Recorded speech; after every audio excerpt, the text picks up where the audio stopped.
Hello students, good afternoon. Today we are going to discuss about the linear equation in two variable. जैसा कि आपका pair of linear equation in two variable chapter जो चल रहा है continue है। Last video में मैंने आपको एक्सरसाइज 3.1 का कुछ क्वेश्चंस बताया। आज मैं आपको एक्सरसाइज 3.2 का क्वेश्चन नंबर 2 बताऊंगा, जो कि क्वेश्चन नंबर 1 आपको ग्राफिकल रिप्रेजेंटेशन करना है। सिंपल क्वेश्चन है, अगर आपको नहीं आता तो आप पूछ सकते हैं।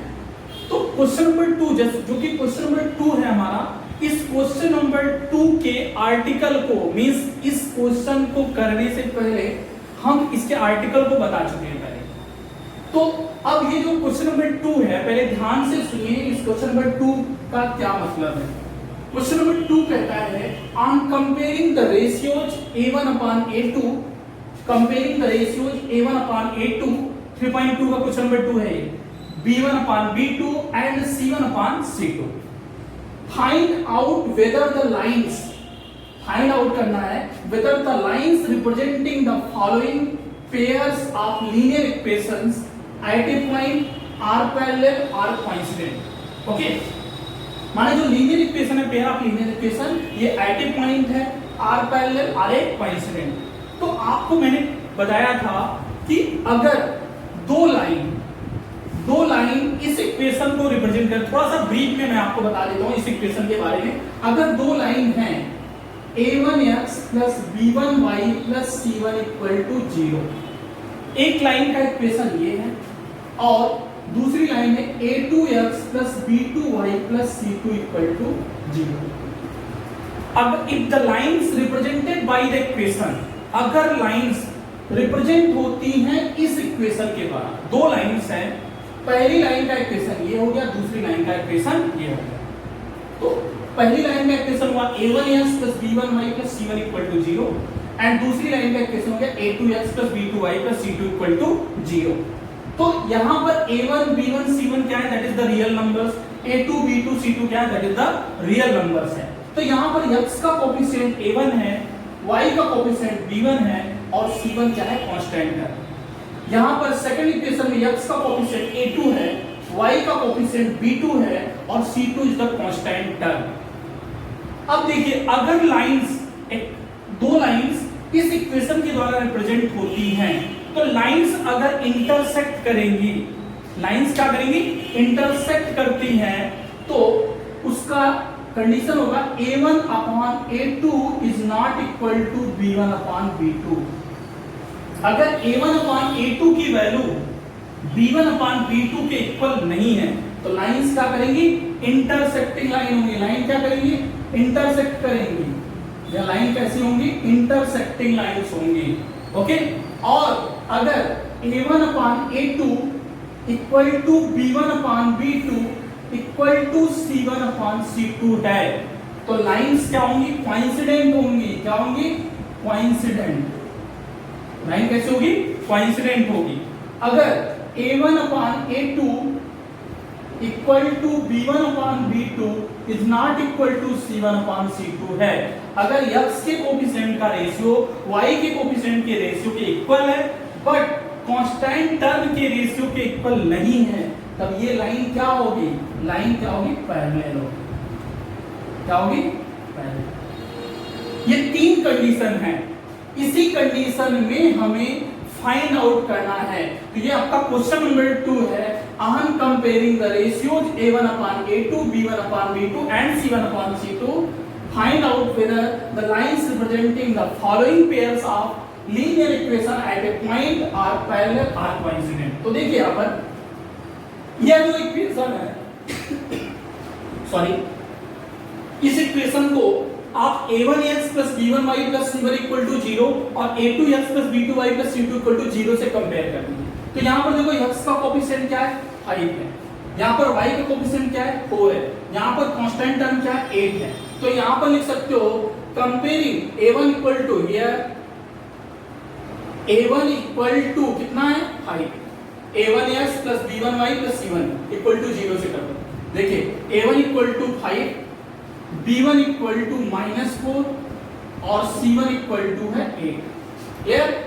दूसरा देखिए सेकंड इक्वेशन को a2x plus b2y plus c2 से कंपेयर कर देंगे तो a2 की वैल्यू कितनी है 7, b2 की वैल्यू क्या है 6 और c2 की वैल्यू है -9। क्लियर? तो यहां पर पहले वाले इक्वेशन को हमने कंपेयर किया a1x plus b1y plus c1 equal to 0 से और दूसरे वाले इक्वेशन को हमने कंपेयर किया a2x plus b2y plus c2 equal to 0 से।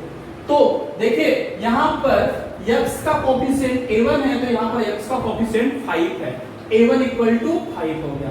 यहां पर y का कोफिशिएंट b1 है, यहां पर y का कोफिशिएंट -4 है तो b1 इक्वल टू क्या हो गया -4 हो गया। यहां पर c1 की जगह 8 है तो यहां पर c1 इक्वल टू क्या हो गया 8 हो गया। x का कोफिशिएंट यहां पर क्या है a2 है तो यहां पर x का कोफिशिएंट क्या है 7 है तो a2 इक्वल टू 7। यहां पर y का कोफिशिएंट 6, यहां पर y का कोफिशिएंट b2 तो यहां पर क्या हो गया 6 और c2 क्या है c2 यहां पर -9 है तो -9। अब हम देखते हैं कंपेयर कर दीजिए a1 अपान a2 तो a1 अपान a2 कितना हो जाएगा 5 अपान 7। a1 अपान a2 की वैल्यू क्या होगी 5 अपान 7 क्योंकि a1 है 5 और a2 क्या है 7 और b1 अपान b2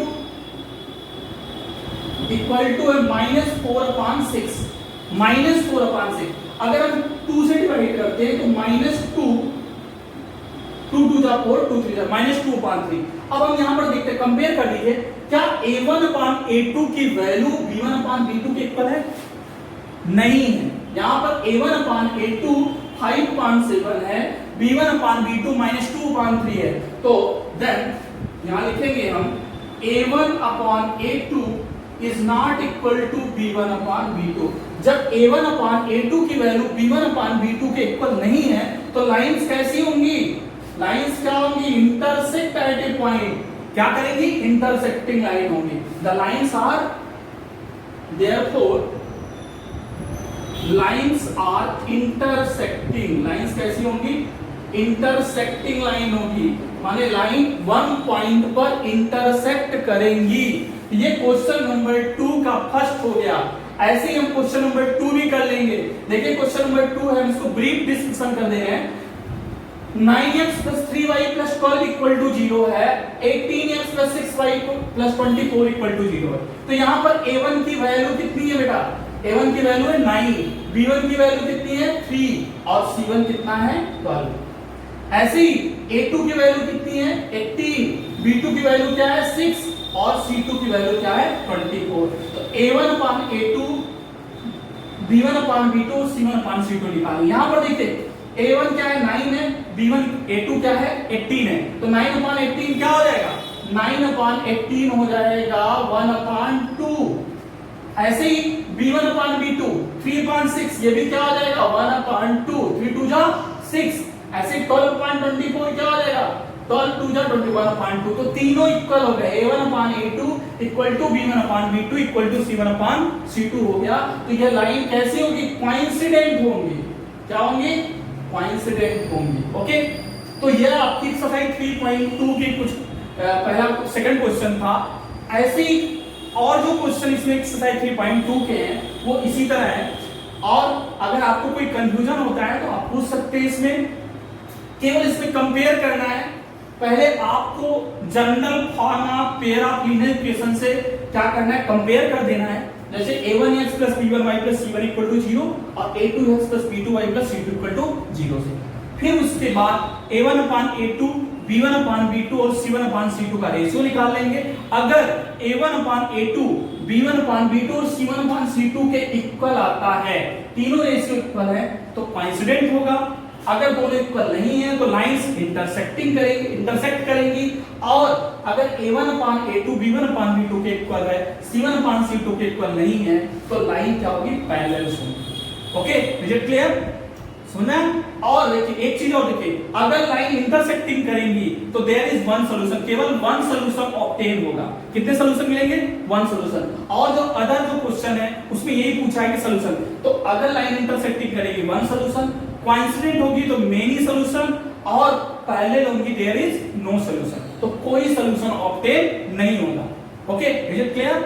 और एक चीज और याद रखें, अगर एक सोल्यूशन मिले या मेनी सोल्यूशन मिलता है, इन दोनों कंडीशन में क्या होता है, कंसिस्टेंट। क्या होता है, कंसिस्टेंट। जिसमें सोल्यूशन ऑब्टेन होता है, जिसमें भी सोल्यूशन मिलता है, इंटरसेक्टिंग में मिलेगा, कोइंसिडेंट मिलेगा। इंटरसेक्टिंग में वन सोल्यूशन मिलेगा और कोइंसिडेंट में दो सोल्यूशन मिलेंगे, सॉरी मेनी सोल्यूशन मिलेंगे। तो ये कंडीशन कैसी होगी, कंसिस्टेंट कंडीशन होगी, कंसिस्टेंट।